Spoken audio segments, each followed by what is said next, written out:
I would like to thank the sponsor of today's episode, the Keystone Group. The Keystone Group is a results-oriented management consulting firm.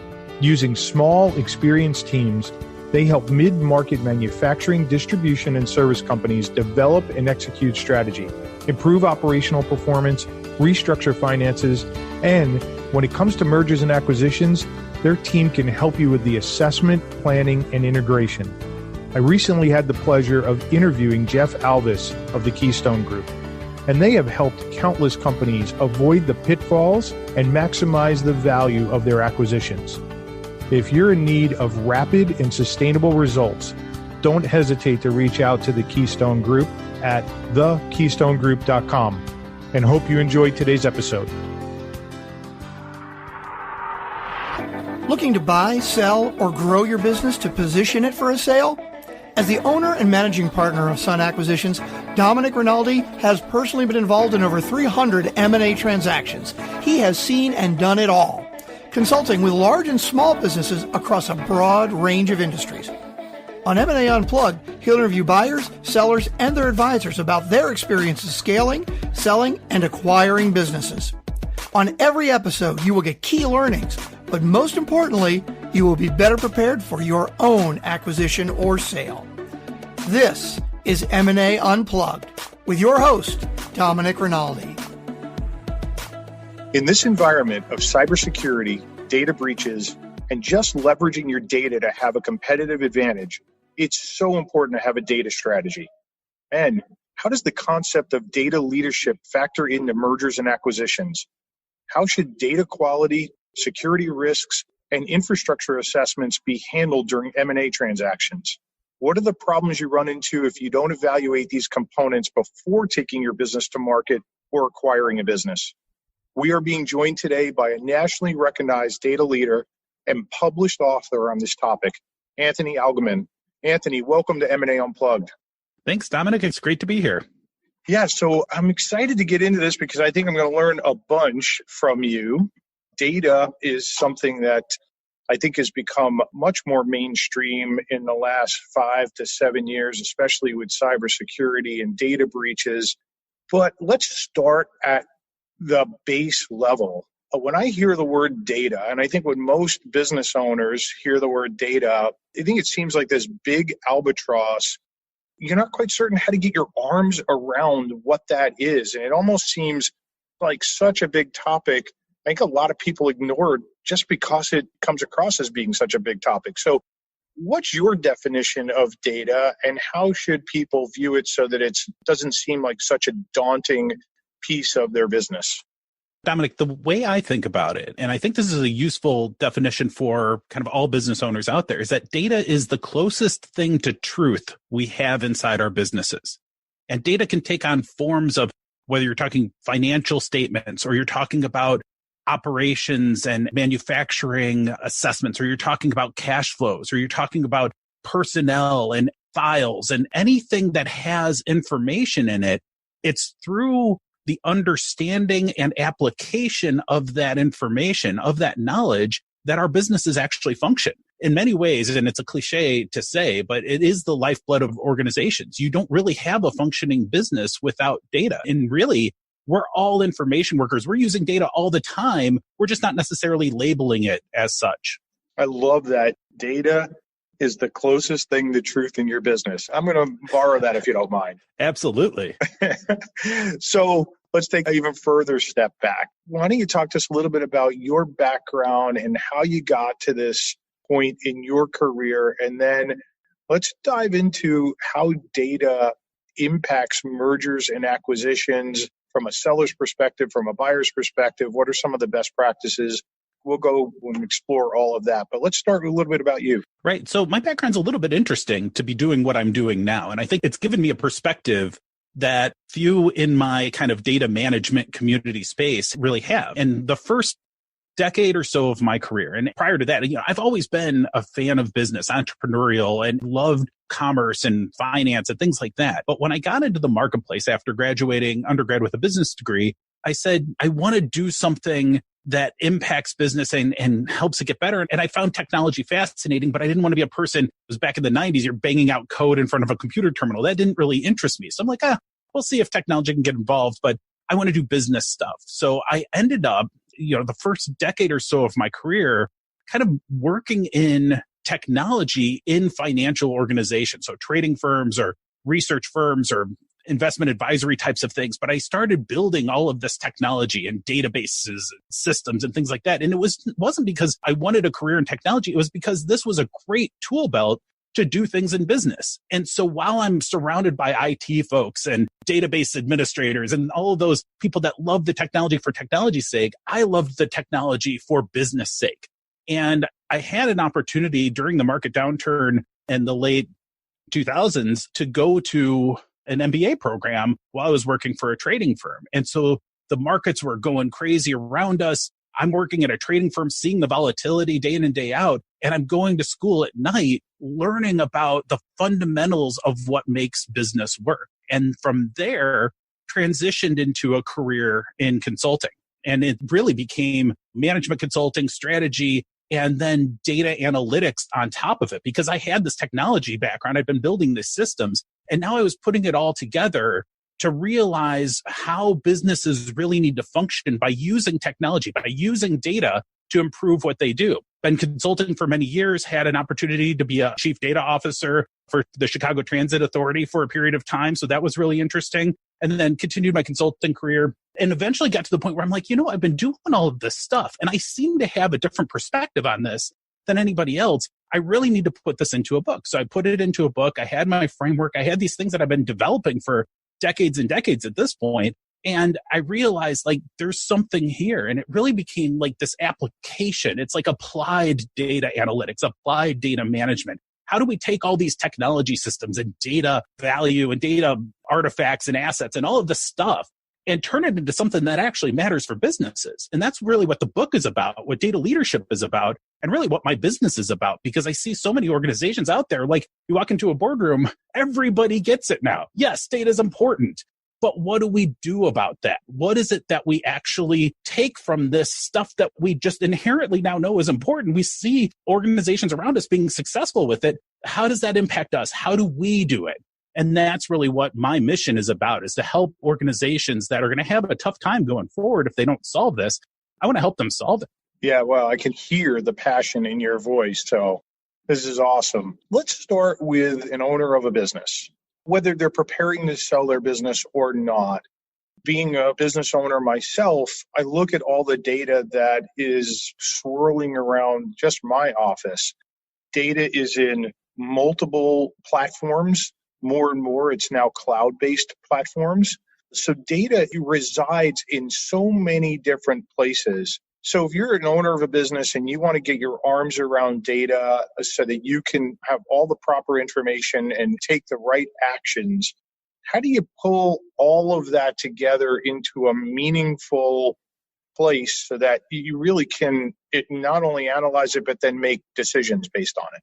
Right. And I think that the key here is being pragmatic, recognizing that, hey, there's way too much data. It's funny because organizations will talk about, we need to monetize our data monetization, this and that. And you realize there's not a customer for that. There's no one who's walking around saying, you know what, I really could use more data, right? Everybody has got more data. We weren't even trying to get it. And so what you need to think about is, where does data value really come from? And that's the important thing. The important thing is to say, what makes data valuable? And really, the value of data only comes when it's applied to something, when it's used to drive an improvement in business process, where your business does something differently than it would have because of the analysis that you've done of the data. And that is really important, because when you think about how does business create value, very simply, it's either you're going to increase revenue, you're going to increase your top line, you're going to decrease costs and your bottom line, or you're going to improve your risk management. And it's important to think about that separately, because the time horizons and the measurements are different than just top line and bottom line. So if you think about in those three dimensions, and then you say, here's all the data that we have, and understanding that even that question could be somewhat daunting at times. Here's the data we think we have. How might we use some of this to improve one of these other three things? And start to draw what that is. If you say, hey, we have this database that's sitting on Susie's laptop over there, and she takes that laptop home every day. Maybe we might want to make sure that laptop's encrypted. maybe we might want to make sure that our customer data isn't actually on that physical machine that's going back and forth on the train every day.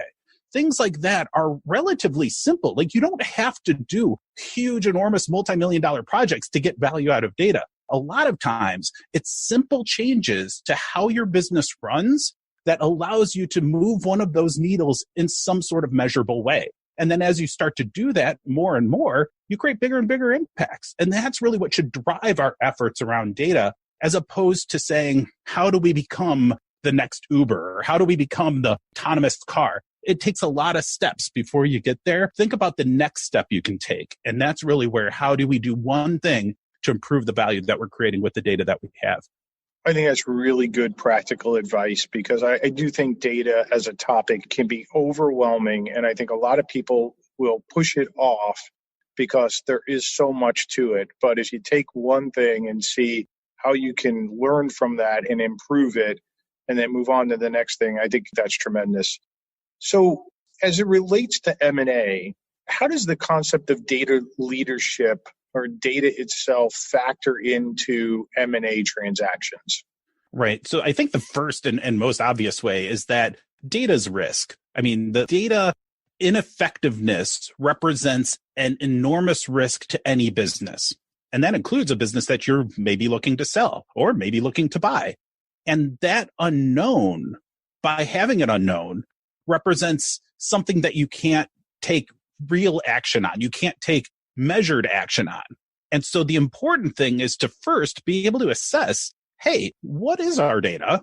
What might that data look like in terms of its impact to revenue, cost, or risk? Should we be using it for what we could? Or where are there holes that, if filled, may represent business opportunities that could lead to a better price or lead to better outcomes for this organization that's functioning? Those are the kinds of things that I look at when I'm working with businesses to say, okay, where are there opportunities to leverage this in ways that maybe haven't been done so far? Or maybe just it might be staring me in the face if I come in and help, but it may be completely oblivious to people who haven't really worked with data in this kind of capacity before. And that's what we see a lot of times, especially in the small and mid-sized businesses. They just don't have those resources on staff to be able to find those opportunities.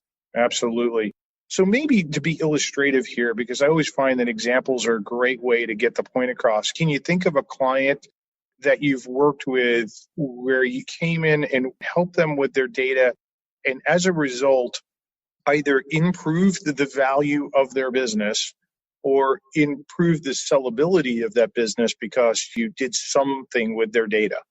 Right. One of my favorite examples is when you look at, and one thing I should note before I tell this is that the fewer kind of layers of abstraction, the fewer steps removed from actual business outcome you are by what you're doing with data, the more likely you're going to realize that actual value, right? So if you're doing something that needs 20 different people to take action before it leads to anything, it's probably going to be harder to achieve that versus if you say, if I understand this one metric, I can directly reduce my cost or directly increase my revenue. So I think one of the best examples, and probably easily relatable for most of your audience, is something as simple as a restaurant.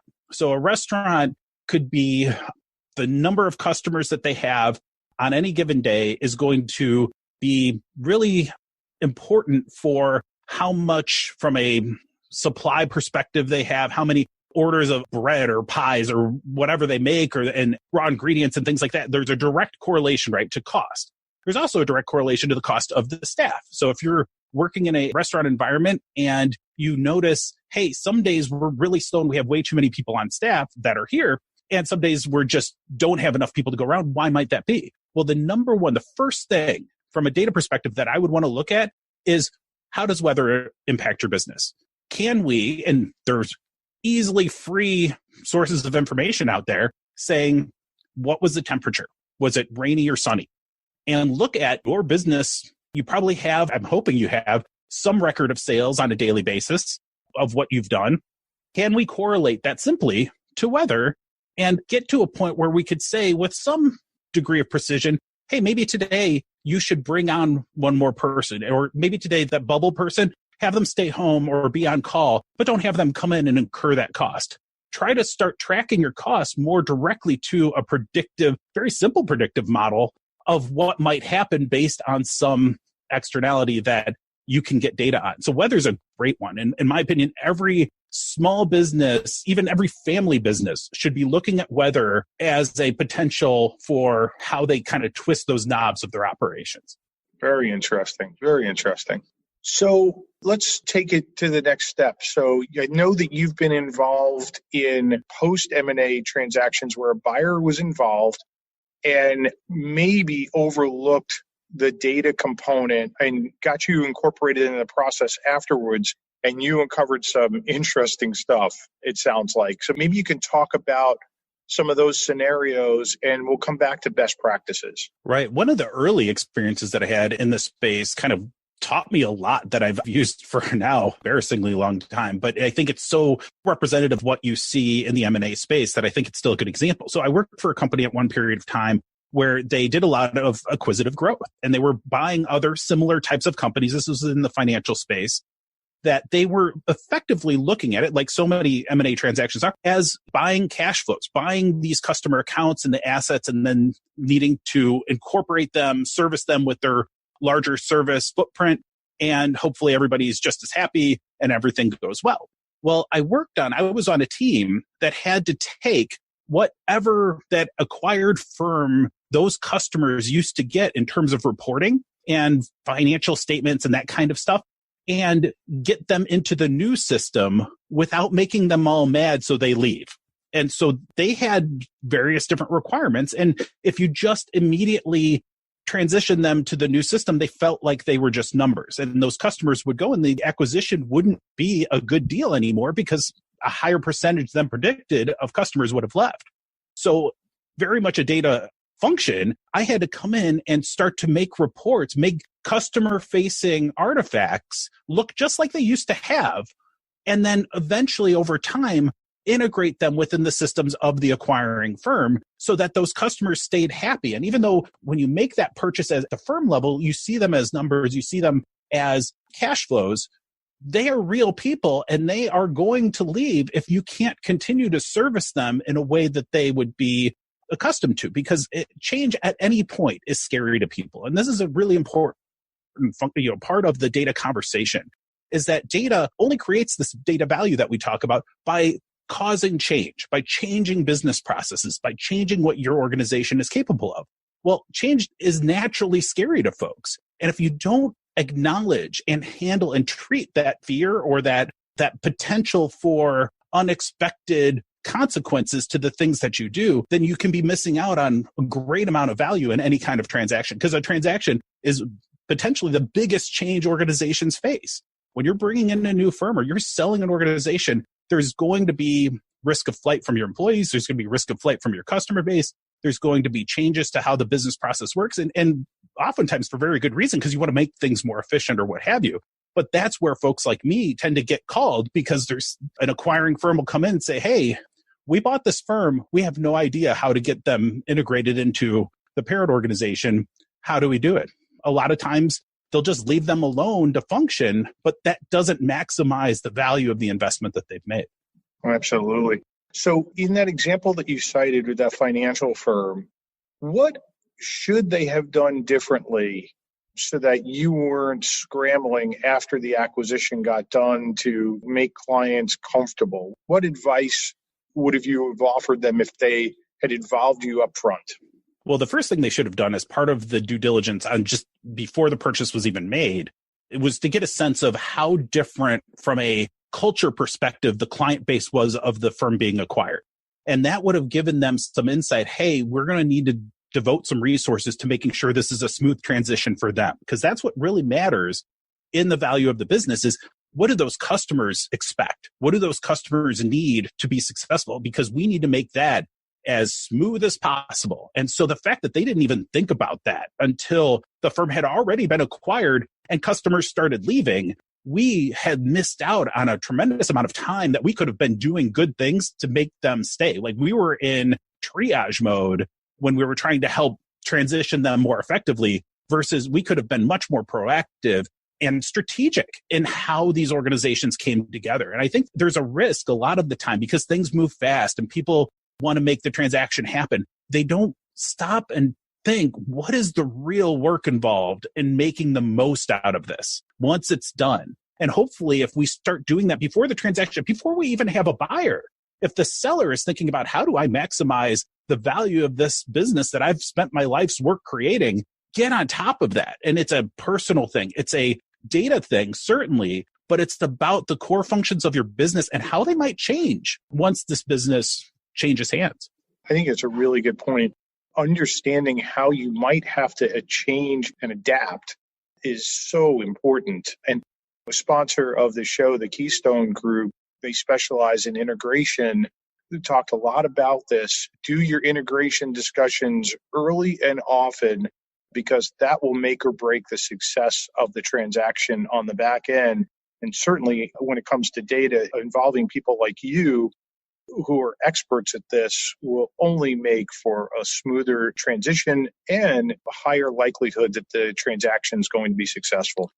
Absolutely. And at minimum, try to bring in even just some baseline analysis into your diligence process, whatever that looks like. Just spend a little time saying, how does data factor into this? And where are the opportunities here? And if you don't have that on your internal team, hire a consultant, hire somebody who can help you do that. But think about those things up front because it will be a competitive advantage if you're on the buy side and you can look at that prior to actually formalizing the deal. You're going to have information that potentially other buyers won't. And until this becomes commonplace, I think there's a huge opportunity for acquiring firms to understand what they're purchasing better than a lot of the competitors out there.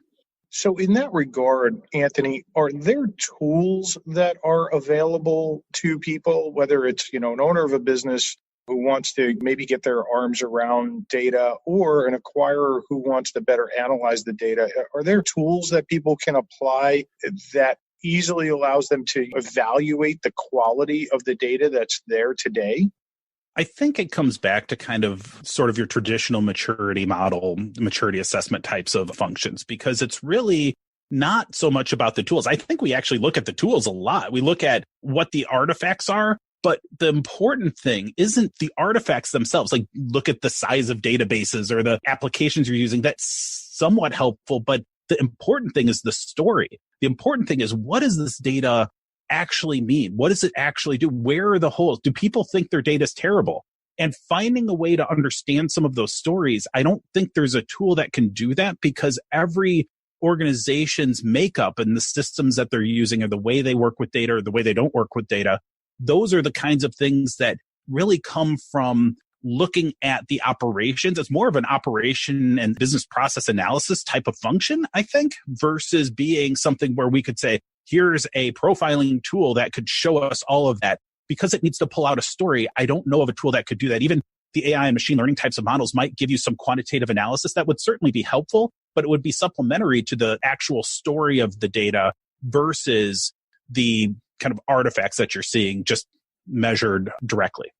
Yeah. With so much of our data now moving into the cloud with all these SaaS-based companies and applications that are being adopted by businesses every day. I mean, when I look at our business, we must have 7 or 8 different cloud-based solutions for different parts of our business. With the movement towards, the cloud, is that going to change the way that people are analyzing their data, or will it change anything? Or will these companies actually start to get involved in helping you analyze your data? Because I know today, none of them do. They provide the application and they're great at providing the application, but they don't really help when it comes to analyzing the data. This is such a classic challenge because the folks that are building these cloud-based or as a service solutions, what sells those is the functionality that they're providing. So they focus their time and attention on giving you the best functionality possible. Then as an afterthought, they'll add in some reporting because they know you need that, but that's not what makes the decisions for people. Like people don't make their decisions based on the reporting that comes out of one of these tools. They make it based on the functionality inside of the tool. And so I think it's probably at a point where people are starting to have higher demands on that reporting function, but it's still to the point where you're not making those decisions that way. And the software companies are responding to that. But in a bigger sense, I think one of the challenges is making sure that when you create data and you're using a online tool, make sure you're not getting into deals where you can't get to that data underneath. One of the things that I find striking, and it's always found me striking, even with on-premises applications and things like that, is that a lot of times they want to charge you more to get access to your own data. And in the 2000s, 2020s and beyond, that's not acceptable. Like, you need to be able to have unfettered access to your data at all times for whatever you want to use it for. And ownership, right? Absolutely. Because there's some platforms that want to co-own your data. Yeah. And to me, that's a deal breaker. But I mean, to a lot of folks, they don't even know to ask that question up front. But that to me is something that is non-negotiable. You need to have unfettered, complete access and ownership to your data at all times. And then what you can do, and what's so important, and this is the general rule, if you have an application of any kind, on-premises, off-premises, doesn't really matter, and you want to get insights from just that application, chances are the built-in reporting tools for that application are going to be sufficient. Once you want to combine that information with information from another system or multiple other systems, that's when you're going to want to get to a more standalone analytics solution or a data warehouse or something that's pulling information from a bunch of different places and specializes in that, kind of mashing them together and giving you an ability to do analytics on that combined set of information. And that's really where a lot of the value is, because your operational reporting, your operational metrics are built into systems and you get a decent of knowledge from that. It's when you start to look at things, how does this thing that I do in system A over here impact what we're doing in system B over here, and then impacting our net revenue at the end of the day? Those kinds of things.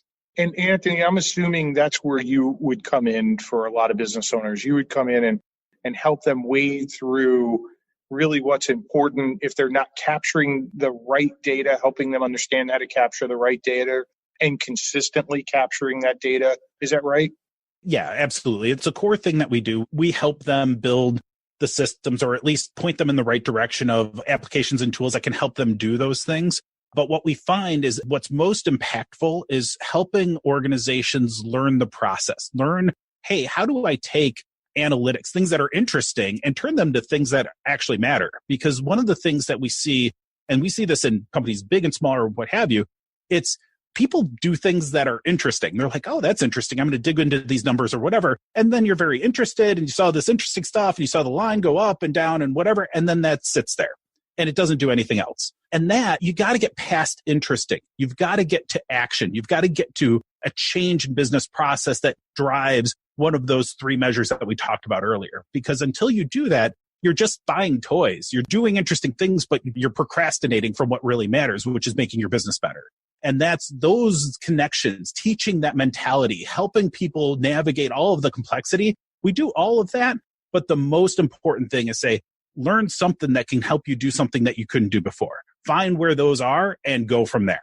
Absolutely. That's great advice. So, Anthony, as we get ready to wrap up here, are there any parting thoughts or comments that you would leave with the M&A Unplugged community as it relates to data and potential M&A transactions? I would say find ways to apply data in even the simplest ways and do it now.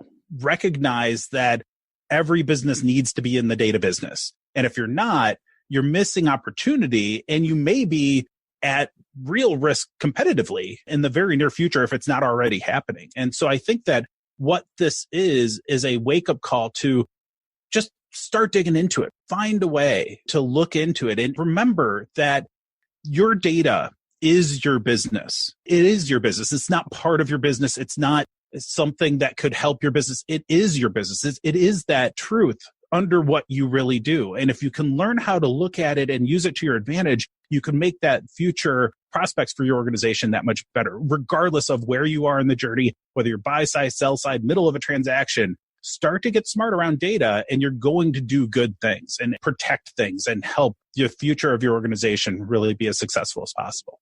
It's great advice, good information. You'll be a lot smarter and it'll make for a much better transaction. Anthony, this has been wonderful. If people wanted to get in touch with you, how can they reach you? I'm all over the LinkedIn, Twitter, AJ Algmin, but the easiest way is probably just email anthony@algmin.com. And that's ALGMIN, and that information will be in the show notes. Anthony, thank you again. Really appreciate you being here. Domenic, thank you very much. It's been a pleasure. So M&A Unplugged community, just to recap a bit, while data seems like a topic that's slightly off course from our typical discussions as it relates to M&A, it's really not, trust me, because I can tell you there's going to be a point in time in every transaction where buyers are going to want to dig in the information. And you need to understand what that information is. You need to understand how you used it while you were running the business, how it can be improved. And from a buyer's perspective, you need to understand how to interpret that data and what you'll do with the business post-transaction in order to integrate it into your business more easily or move the needle. As Anthony mentioned, either moving the top line, improving the bottom line, or reducing your risk. So it was tremendous information. Data is not something to be overlooked in an M&A transaction, and this is tremendous information.